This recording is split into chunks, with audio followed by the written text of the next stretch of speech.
Welcome everybody to Crystal Kyle and Friends. Today we have Ryan Grimm with us, and we are about to have a whole bunch of fun. So first of all, young up-and-comer, you may have heard of before. Young whippersnapper. We've done a little bit of work together in the past. So you were at the Zoran party. How was that?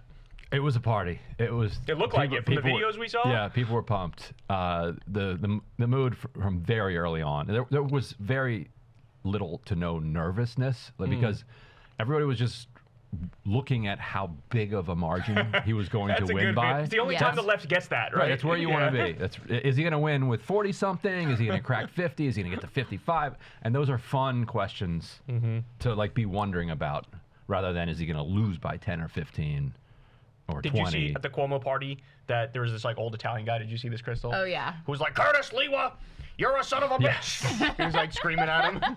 He was like, you did to Cuomo what Judas did to Jesus. Yes. That was amazing. Silver. Yeah, Which that is, wasn't. Which is crazy. Michael Tracy.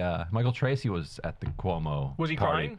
But he's the one that was going around trying to get people he's the one that got those videos. Sliwa. Oh, really? I didn't know that. Oh, Yes. Nice. That's a good role for That's Michael funny. Tracy. It I like that. very much is. I like that. It's the only time that I've ever had Kyle be like, I wish we'd gone to that party. Yes, I'm such a homebody and introvert. I don't like doing anything. But when I was looking at all the fun everybody was having at the Zoran party, I was like, oh, I like all those people. Yeah. I thought you meant the Cuomo party because that would have been interesting. my That God. would have been fun too, but for a different reason. Yeah, it would have unfortunately would have felt like everybody in that room is like could be a family member of mine. You know, just the way they talk. We'll get the like, Cuomo party Italian at Republicans. Thanksgiving. We'll get that. Yeah, exactly. You believe this son of a bitch Zoran? Yes, we're gonna get shit like that. It's Yeah. Like, really, give me one reason why he's bad. I don't know. He hates the Sharia. Jews. Yeah. Sharia. The incoming Sharia. Insanity. Yeah. Insanity. So, got a lot of stuff on Zoran that I want to get to. First, I have, this is Ben Shapiro. He was on CNN with Ahmed. It's kind of interesting that, like, now they're both sort of normal mainstays on CNN. I never would have imagined that, but here we are with Ahmed and Ben Shapiro, like, going back and forth on CNN. So this is Ben coping over Zoran's win. But Republicans are not campaigning in New York against socialism. They are campaigning nationally Yes. against socialism. And what they're saying is that the Democrats, don't fall for the bait, is I guess what I'm saying to you guys. I shouldn't give you, I hope you fall for the bait, but don't fall for the bait of making Mamdani the face of your party. Because the reality is that Abigail Spanberger won by a larger margin in Virginia than Zoran Mamdani won in New York last night. And by the way, he was running against another Democrat. Okay, that's how much he was disliked. Yeah. Right, he's running Andrew Cuomo, who's a deeply unpopular person in New York. He sure is. Won 800,000 votes in that race last night because there were so many Democrats who didn't like Zoran Mamdani. Right. So this idea that Zoran Mamdani is like overwhelmingly popular across the if you include a country that includes half of Republicans, not a city like New York, where perhaps 7 people are Republicans and like 3 of them voted for Curtis Lewa in the end. Like, I'm sorry, it's not a representative sample. Yeah. It's like saying that AOC is representative of the broad spectrum of American politics, and she isn't. So that reminds me of 2015, 2016, Hillary Clinton and the Pied Piper strategy, where they're like, we want to run against Donald Trump. We'll definitely beat Donald Trump. Yeah. He's easy to beat. That's the sense I get from this of like, you have no idea. Like, he's such an ideologue that he can't fathom that there's people out there that are like, oh, I love Zoran. He talks about affordability, frees the rent, free buses, free childcare, et cetera, et cetera. Yeah. He's so up his own ass, basically, that he's like, this can't sell anywhere else. And the point about Abigail was such bullshit because Abigail, it was a 2-person race. Zoran, it was a 3-person race. Right. And he cracked 50% of the vote. Right. So, like, that's total cope. Obviously, Zoran, I think, is a stronger candidate. Don't you think so? Yeah, well, he did something that no other candidate, to my knowledge, this cycle did, which was completely change the electorate. If not, they act like New York City voters and residents are alien creatures that are just totally different than it's the just rest of the New York country. City. It doesn't count. It's just the biggest, most popular city in the world. Well, and 5 seconds ago, they were crowing about how Trump was making inroads in places like New York City and places like Philadelphia and with urban voters. So what happened to that? Yeah, no, that's a key point. It's like, okay, fine. New York is more left than Virginia and even than New Jersey, or pretty much probably most places in the country. That's fine. But then, exactly, why did you care that Trump was making inroads in New York? Because we know what the baseline is. And the baseline is what it was. 4 years ago, they elected Eric Adams. The entire national media went around talking about Eric Adams as the future of the Democratic Party. That guy was immediately being talked about as a presidential candidate. That's right. Remember? Yep. Oh, yeah. With like that happened. Lower margin of victory. And way fewer votes. He got fewer votes than Cuomo, actually. Because he got like 750,000 votes. So Cuomo beat Eric Adams' vote total. Yeah, I mean, Zoran had the largest number of votes for him of any mayoral victor since like John Lindsay in the 70s or something like that. You have to go way back to find the equivalent. And I mean, just looking at it on its face, his victory is the most improbable of any of what we saw. I mean, there were some improbable things that happened, like breaking the Senate, the supermajority in the Mississippi legislature, and the Georgia vote. Georgia one thing was 20 huge. points, whatever. But this guy had 0%. Was just out on the street with his microphone talking to people, most of whom ignored him. 1 year. Right, most of whom ignored him and wouldn't talk to him whatsoever. Sensible people. Up against a political dynasty family with all the money in the world. Cuomo thought it would be a cakewalk. The original polls had him leading by, 40 points. 50 I mean, it was just, and this Democratic socialist in the most Jewish city in the country, who is an avowed anti-Zionist and calling it a genocide and doing all the things from day one, refusing to bend on that position, all of these things that we would have been told are completely impossible. And then once it happens and he wins a majority, then they're like, it's not really a big deal. It doesn't really matter, Right, and to the point of whether or not Democrats hate him, he didn't just beat Andrew Cuomo. He also beat Brad Lander and Scott Stringer. And Michael Blake, if you want to bring him in too, like an assembly member, popular guy. Brad Lander, comptroller of New York City, like he's been a popular liberal for a very long time. He's well-spoken. The Elizabeth Warren Democrats love him. Now Mamdani Democrats love him too because of what a great role they played together as like this buddy team. But Stringer nearly won 4 years ago, and then he got ousted in like a little Me Too situation, if people remember, in like 2021. Yeah. And that paved the way for Adams to win. But he kind of made a comeback and very credible, serious candidate. And Mamdani beat all of them and came from nowhere. And to your point, changed the electorate. And so that's why it matters. Like, it's okay, like you can forget about like the total votes or the vote total, or it's such a liberal place. But take the baseline.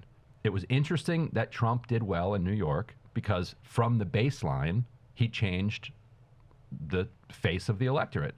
Mamdani did the same thing. And so it's also interesting. And nobody else has done that. Like Mikey Sherrill didn't do it, Spanberger didn't do it. Like they good for them. Like and Sherrill in particular, did run on affordability and going after landlords who are colluding. Like good for her. That's awesome. It's nice to see if that's the center left of the Democratic Party. We'll take it. That's a major improvement. We'll take it. That's amazing. Yeah, also, go for it. I think Zoran really broke the taboo on labeling yourself a democratic socialist. I mean, Bernie had to walk so he could fly. But I remember when Bernie said in 2016, on the debate stage or whatever, I'm a democratic socialist. I remember talking about that and saying, I don't know if America's ready for that yet. Can you just call yourself a social democrat? It sounds a little more mild, a little more acceptable. Right.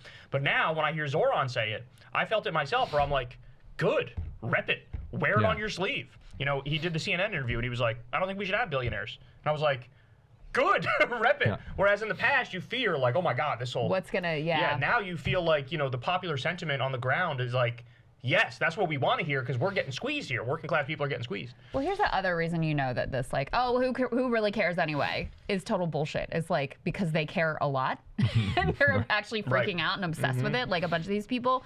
And, the level of money, like billionaire outright collusion, the president of the United States intervening and threatening New Yorkers. And now they call him a communist. They call Zoran a communist because socialist doesn't have that bite anymore. Right. It's like, he's communist. Yeah, he's a communist. Yeah, but I mean, by their own behavior, clearly they think that it matters quite a lot.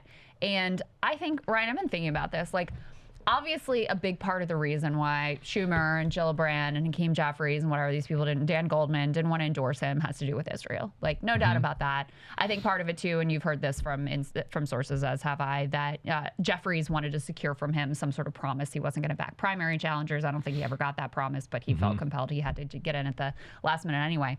But I think the real reason why they hate him so much is because he's a living embodiment of the fact that Democratic leadership no longer has control over the Democratic base. Him and Graham Plattner are living embodiments of like, you no longer get to set the Overton window. You no longer get to tell us who's electable and who's not, who's acceptable and who's not.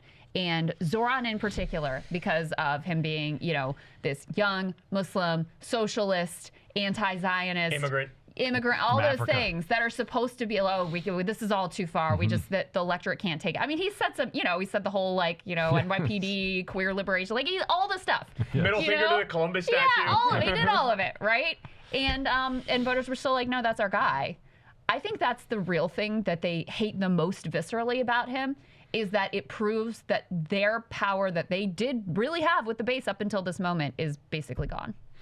I think you can actually connect those 2 points, the Israel side and then their control over the party, because I think a huge part of it is a lot of their pro-Israel donors do not want to see them out there on the campaign trail, with Mamdani. Yeah. And if they do see that, then they're not going to give to the DSCC, the DCCC in the same way, and so Schumer and Jeffries have that problem there. But at the same time, if Schumer doesn't look like, and if Jeffries doesn't look like the leader of the party to these donors, then the donors are going to be like, well, why are we giving to you anyway? Mm-hmm. Right. Like maybe we need other people who actually do run the party, because these donors want to talk to the manager. Like donors do not want to talk to the clerk. They don't want to talk to the person behind the register. Right. And so if it's actually the person behind the register who's running the place, Mamdani, yeah, then what do they need? Like, who's the manager? Like the manager's nobody. And so they have to maintain the facade of some leadership. And so in that way it works both, because if it weren't for the relationship with the donors, the smart thing for them to do with the public would be the second they see the winds blowing a different direction, to move in that direction.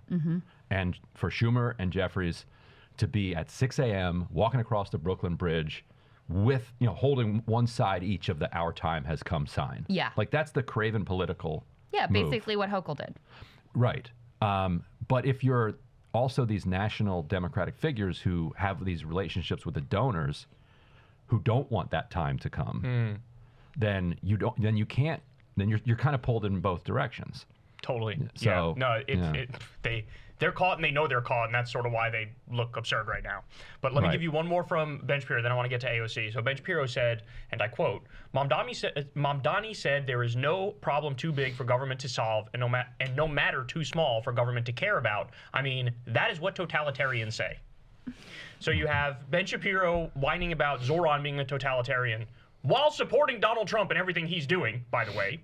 And also this disdain at the idea, I really think these people hate the idea that government can do anything to improve the lives of working people.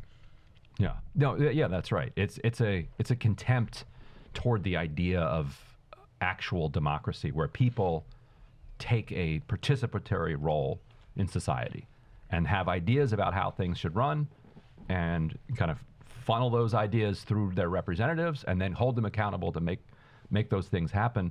That's what democracy is. And that's why it's been such a dirty word for hundreds of years to people like Shapiro. While at the same time, the people like Shapiro have been fine with monarchy and totalitarianism, right. Where there is nothing outside of the gazing eye of a Trump. There's no company too small for Trump to take an interest in what its politics are right now and who it ought to merge with, and whether it is saying appropriately mourning, say, Charlie Kirk, or appropriately being deferential to Israel, or saying nice things about Trump, whatever it might be. How many gold bars they brought into the Oval Office, yeah. Whether they contributed to the ballroom. Right. And it's this fear of the mob that has been part of the push and pull of our country, going back to Hamilton and all that stuff. So Shapiro's very much on the side of fear of the mob, and where we see democracy and people being involved and trying to solve their own problems, they see a mob that's just going to come for them. I think there's also, the right benefits from a level of cynicism about what government can deliver to. So, the biggest threat to Shapiro specifically is ideological project, domestic ideological project anyway, is a sense that, actually, he did actually make the buses free, and that was kind of cool. And actually, I can get childcare. Childcare actually is free now, and that is actually transformational for my life. If you have a government that actually can deliver for people in a way that is noticeable to them, then that is just like a death knell for his ideology. I mean, going back decades, obviously, the conservative philosophy is strangle the government so it can't deliver, and then that feeds more cynicism about the government, and then that allows them to cut the government further. And you see that on steroids right now with Doge and Rust vote, and now using the shutdown as well to just destroy the workings of the government. Yeah. Let me show you guys now what AOC said in the wake of Zoran's win. I found this one interesting. Take a look. Our assignment everywhere is to send the strongest fighters for the working class wherever possible. In some places, like Virginia for the gubernatorial seat, that's going to look like Abigail Spanberger. In New York City, unequivocally, it is Zoran Mamdani. So on its face, that seems maybe reasonable to some people, but to me, I feel like it's way, way, way too soft, because it's sort of taking this idea of a big tent party in this moment and like doubling down on that, when the fact of the matter is, we were just given a mandate to go further. We were just given a mandate to have effectively like a Zoran Mamdani type character in every race. Like if there was some Zoran type character running for governor of Virginia, I think he probably would have won by more than what Abigail Spanberger won by. And by the way, Abigail, not to take anything away from her, she won like, what, 57% of the vote or something like that? Yeah, she won by like 15 points. Yeah. Right? So that's tremendous. That's amazing. But to me, there's no reason to think that a Zoran type character who's as charismatic and has the same message wouldn't have won by more. And so I feel like this is almost like that DC brain that sort of set in and ossified in her a little bit, where it's like, this is as far as you can go and you can't really go any further. And it's like, no, rep it, wear it. Like Zoran actually is sort of the future. At least his ideology is the future. I think that partly this is like almost a passive-aggressive rebuke of the Hakeem Jeffries and the Chuck Schumers being like, well, actually, we want the small tent. Like Zoran doesn't get to be in our tent. So she's playing chess, and I interpreted it too literally. No, I mean, I agree with you. I'm just saying, I think that's kind of where, because I've interviewed Summer Lee earlier, and she had like kind of a similar message. Oh, okay. But so they're playing chess. Maybe I'm wrong. But my view, trying to make them look petty. Yeah. Right, and I think it does make them look petty. It does. Now, I'm just too much of an autist I think for to realize. normie Democrats hearing that, they sort of agree with that sentiment. Right. That's why I say on his face it looks. But what I take from the message of this election is like, Jay Jones literally got elected, and it looks like the margin's going to be bigger than Kamala Harris. And he had text messages that came out that were like, I literally want to murder my opponent. And like hold their children while they die or whatever. Yeah, it was, I mean, they were they were not. They're wellness check level messages. Yes, they were. One of them was like, if you've got Adolf Hitler, Pol Pot, and my Republican opponent in an elevator and you only have 2 bullets, what do you do? And he's like, both bullets in my Republican opponent. Right. Okay, that's what and he won by more than Kamala. Okay? Democratic voters, you can nominate whoever the fuck you want. You can like put the electability issues aside. Because this is what drives me crazy about the Democratic base in past elections, is they play little pundits. They're worried that they're weird and different from their neighbors. So they're like, okay, Joe Scarborough, I need you to tell me who the like factory worker in Minnesota is gonna, or in Michigan, is gonna vote for, and then that's who I'll vote for, because I can't trust what I actually want. You don't have to do that anymore, right? You can nominate Zoran, you can nominate Graham Plattner, you can nominate Abigail Spanberger if you want to. She's certainly not going to be the strongest fighter for the working class, as AOC said, but if that's your she, sure, nominate Abigail Spanberger. If you want to nominate Jay Jones, nominate Jay Jones. You don't have to play little mini pundit anymore. Now, what I would say is we have to think past just the question of electability, because what we're dealing with right now is a mass fascist movement in America that has large-scale support, right? Yep. It's not a majority, but it has large-scale support. 37%. It's incredibly potent. Yeah. And that is not going to go away by electing Abigail Spanbergers. We know how to fight fascism in this country because we've done it before, right? We did it in our history. And we know it looks like, much more like Zoran Mamdani than it does look like Abigail Spanberger. So while, look, you can nominate, I think, any number of range of Democrats, and they're probably going to be pretty successful in the next midterms, you need to be thinking about who is up for that fight against fascism, because that's what we're dealing with, and not people who are going to capitulate, not people who are going to punch left, not people who are going to sell out to the donors, like people who are going to fight fascism and who are going to actually deliver for people so that this is not tempting again in the future. Right. Yeah, exactly. There's a contradiction embedded in the like Neera Tanden, Matt Iglesias kind of view of how you fight back against fascism. It is embedded in the notion that they acknowledge they're fighting fascism.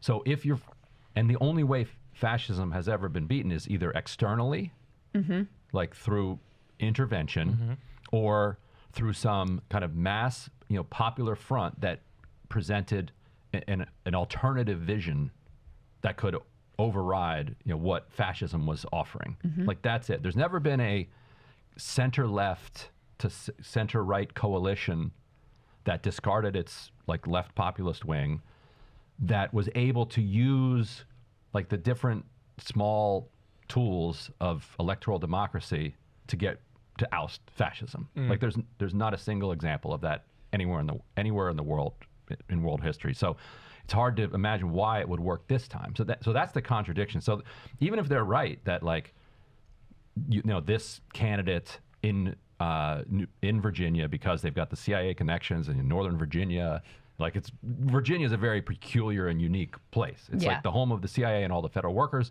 And for 2 months, federal workers are at home, shut down. You could not design a better electoral scenario for a Democrat in Virginia than shutting the government down on October 1st or 2nd, and then leaving it shut down through the election. You have zero chance of winning that, no matter who you're running. They were cooked after Doge. Republicans are so stupid. Right. It's really crazy how after stupid Doge, they are. they were shut down. After Doge, you're right. Yeah. You're right. And so then, if the only way that you can act, if you actually believe it's fascism, you have to then channel all of the forces and present a serious positive vision, not just do some polling around what issues are the most popular according to... The paint by numbers bullshit. Right, and so that might mean you run a slightly riskier candidate. Sure. And it's okay to acknowledge that maybe the candidate is a little bit riskier, but the long-term risk is not beating fascism. Yeah, right? and also, if you really believe that, you've got to then go for it. And they're actually not good at evaluating risk.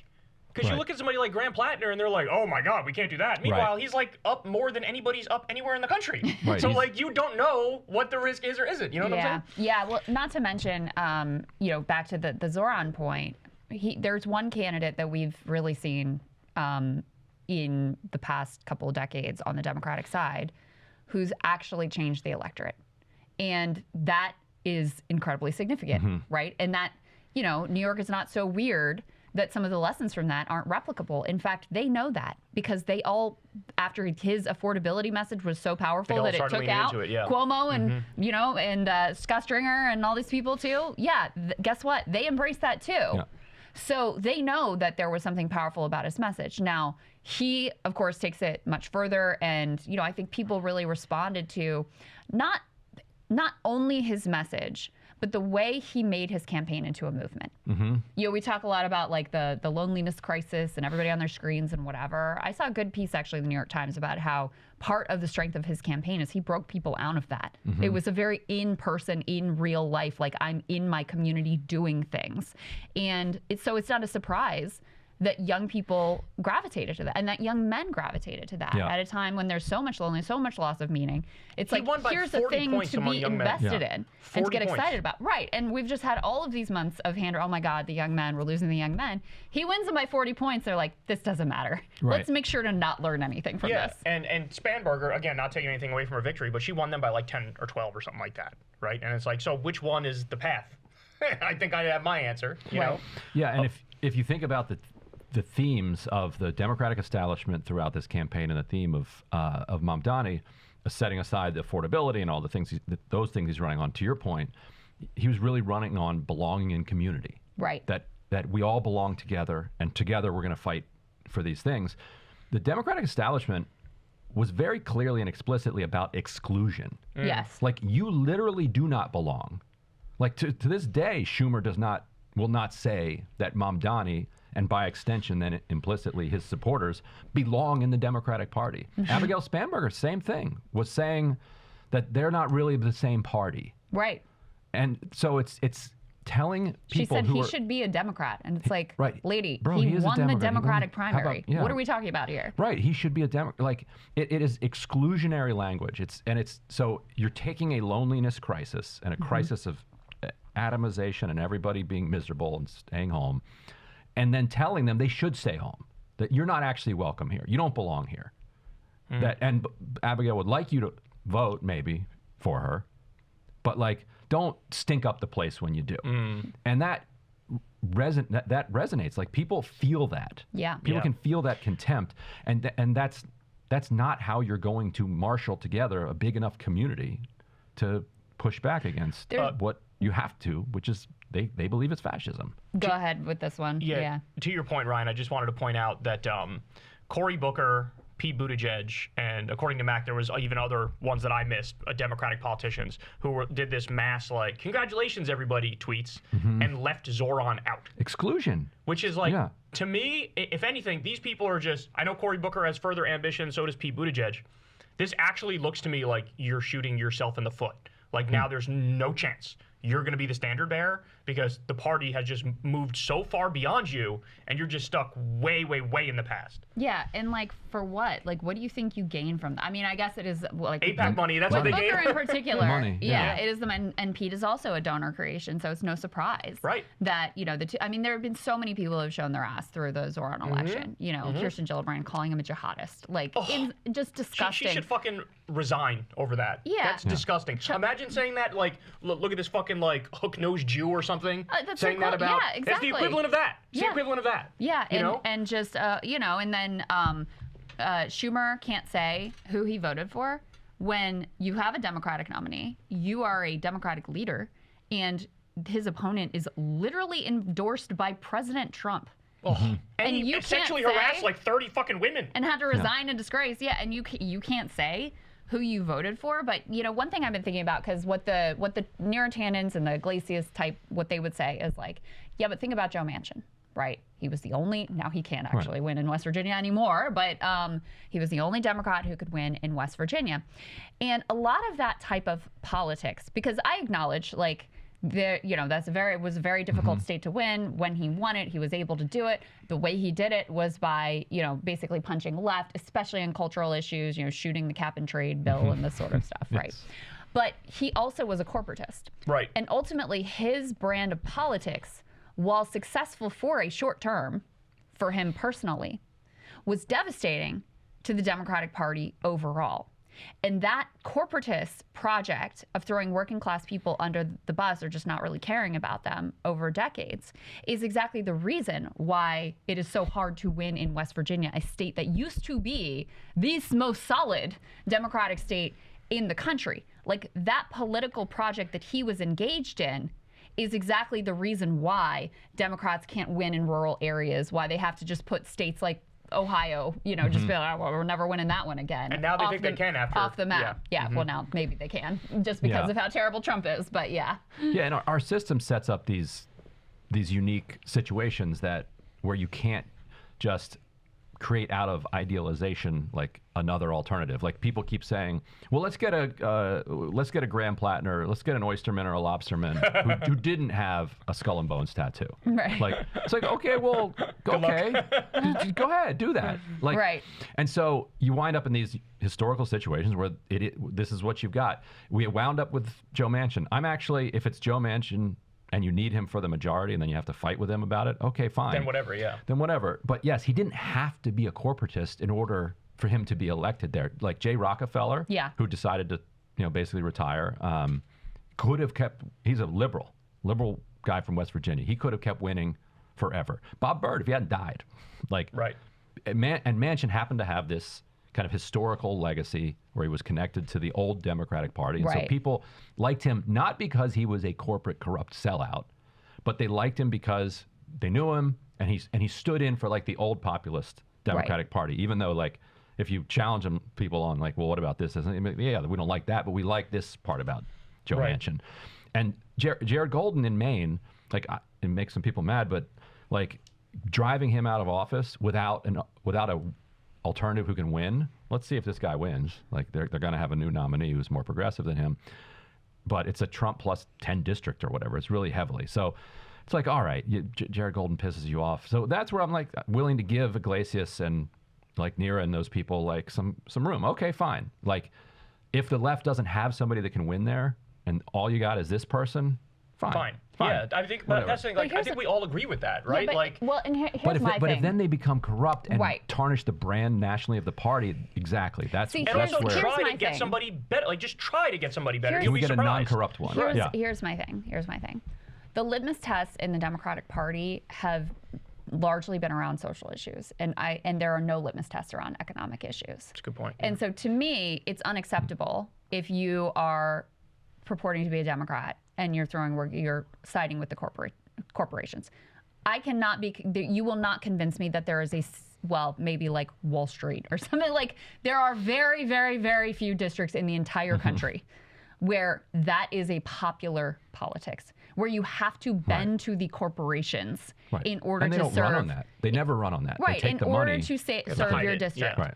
And so that is the part that I really object to. You know, I think the Democratic Party should have room for some, you know, this is an issue that matters a lot to me, but for some pro-gun or pro-life or, you know, some different cultural take, I'm fine with that. But the problem rare is, circumstances. The problem is that the litmus tests have only been around culture, and there's no litmus tests. You're allowed to sell the working class out all day long. And so, Joe Manchin, to your point, you know, his counter-signaling to the Democratic Party on cultural issues is what helped him to maintain his popularity in the state. And you're right that it's grounded in, like, he was governor a long time, and people know him, and it's a small state and all that stuff. But the part of him just being a corporatist, that was not necessary at all. No. That was just what he wanted to do for his, that was not necessary. It was not popular. It did not add to his margin. That was just what he wanted to do to enrich his family, by the way, incredibly corrupt guy. Wildly corrupt family. And to get the donor money. But also, I would say, like, at this moment, we can dare to shoot for the stars. Like, Donald Trump is sitting in the White House, and he talked about Arnold Palmer's cock and talked about, like, you know, immigrants eating cats and dogs, which was a total fucking lie. And he somehow gained power. But somehow, on the left, we have to, like, be super careful and make sure to walk on eggshells and make sure not to say the wrong thing. And it's like, well, maybe we're looking at this the wrong way. Maybe there's, like, an aura and a swagger and a charisma that could sort of override things that might even be objectively unappealing. And, like, in this moment, I feel like... That's a Zoran, like I said, he's called himself a democratic socialist, said we shouldn't even have fucking billionaires, like, really just broke the mold of what people thought was possible. And, you know, my viewpoint on it is that might be a lot more possible in a lot more places than people think. That, like, you can actually have somebody, oh, there's no way this person could win in this state. Graham Plattner, if you wrote down on paper all of his fucking scandals, people would be, oh, that's guy, no fucking chance. And then here he is, he's fucking crushing the establishment choice mills. And that's why I think his race is extra important so far beyond just the Senate or whatever else, because it shows a path to people like him. Sure, who never in the past would have thought that they could run as a Democrat, because the Democratic Party has put out this very clear hostility to people like him. People receive it. Like, they get it. Like, they're like, okay, I'm not welcome here. Fine. And now the cancel attempts aren't working. And so what that says is welcome. You know what I'm saying? So you could have people across the country who are like, oh, wait, hey, man, hey, Butch, like, why don't you run? Yeah, like, if Graham can run there, why don't you run here? And, you know. Graham said, basically, when Dick Cheney died, he was like, fuck that guy. Yeah. And it wasn't even like, it was just like, yeah, okay. And everybody was like, oh, correct. Yes, right, exactly. All right. Wait, one more thing. Just on this. Just on this same note. I think, you know, to your point about, it's not just you have some swagger and you can overgo. That's important, right? The charisma, the, like, just talent. I mean, Zoran is just, like, ridiculously good at this thing. Yep. That matters. But it's more, you have to have a story and you have to stand for some things. You know, you have to have a story. Yeah, you have to have a story and a narrative about the world that makes sense. And then, people go, you know what, I don't agree with them on that. Who cares? Like, whatever. That issue's not that important. Like, they're going to fight for... the core mission I agree. Right, because the core mission I agree with. Right. And that's what the Democratic Party overall has been missing. And that's what the Matt Iglesias view, and many others besides, by the way, what drives me crazy is when they take, like, okay, we're going to pull all the issues, and here's the ones that are really populist. Only talk about those, and these ones are unpopular. Let's not talk about those. First of all, it assumes that people really know what they want and have locked-in opinions, and you can't change their minds. That's number one. Number two, I just don't think that's how politics works. Yeah. Right? People are not doing a checklist of where are you and where am I. If you survey voters, if they knew where those people were on those issues. Right. It's much more about do I feel like you believe in something, right? I think Graham Plattner and Zoran Mamdani, I think they believe in some things. I think they're going to fight for some things because they weren't willing to bend even when it was difficult and inconvenient. So I think that's much more of how people process politics versus like, where's my checklist? Where are they on this? Totally. Where are they on that? Etc. If people believe in their core that you're fighting for, fuck the billionaires and the fascists and the warmongers, they might overlook literally anything. Yeah. You know, it's like, oh yeah, your heart's in the right place, you're fighting the right fight. Yeah. All right, now let me get to Stephen A. because he had an absolute crash out. I haven't seen this yet. Oh, you haven't seen it yet? Over No. Zoran Mamdani. As you know, he always does this thing like, I'm a centrist. Like, I'm not a Democrat, I'm not a Republican, I'm like above the fray. He does that whole shtick, like the enlightened centrist shtick. Yeah. But at the end of the day, he's like a fucking multi-millionaire. That's what he is. Like, that's his actual identity. Does he live in New York? Is a rich guy. Yes. Yeah. He lives in New York. So here he is crashing out over Zoran. I like Mamdani. I'm looking forward to interviewing him. He's promised to be on this show. But I'm very, very concerned about some of the things that he said. I'm very concerned about what he once said about defunding the police. I'm calling 911. I'm being real with you. I'm calling 911. That's what I'm doing. I don't want to see less police officers. I want to see more police officers. I heard him talk about mental health experts in the subway system. I don't care about that. I want cops in the subways in New York City, where I was born and raised. Born in the Bronx, raised in Queens. That's what I want. I want to hear about no damn mental health experts in subways. Nah, I'm not trying to hear that, okay? 2% tax on the rich. Okay, fine. 11.5% capital gains tax. On its face, okay, fine. Free buses? Free grocery stores in each borough? Really? Really think that's gonna work? Ladies and gentlemen, we're at a crossroads in this nation. And there's no way to slice it. And the level of vitriol that you see amongst the American citizen is because, God forbid, that you have a difference of opinion. It's not enough to agree. You know, people have to be disagreeable. And you have to be selfish if you're a person that's rich, that's making money, and you don't want to pay your fair share of taxes. Well, when you think about the billionaires in the state, in the city of New York, they make up about 48% in terms of the amount of taxes that they dole out compared to the average American, compared to the rest of New Yorkers. And if you're talking about raising their taxes while doing these other things, you're making New York unattractive, not just for residents, but for businesses. And if you make it unattractive for businesses and you don't, and you compromise the ability to be the capitalists that these people are, then they take their businesses elsewhere. So the money that they paid on their homes or in rent, they move out of the city or the state. Businesses follow. And then ultimately the tax burden falls on to New Yorkers out there, which means that rent freezes, which is also something that Mamdani pushed. Is that really going to be plausible? Are you really going to be able to freeze rent? Or are you going to end up hiking it because you don't have enough people here to pay it? Tax revenue, where you getting that from? See, these are all the kind of things that we have to connect the dots and ask ourselves, 1 + 1, does it equal 2? Is it really plausible that these things are going to happen? Hey guys, we had an awesome conversation with Ryan Grimm on Crystal Kyle and Friends this week. You don't want to miss it. Sign up so you can see the whole thing. Links below.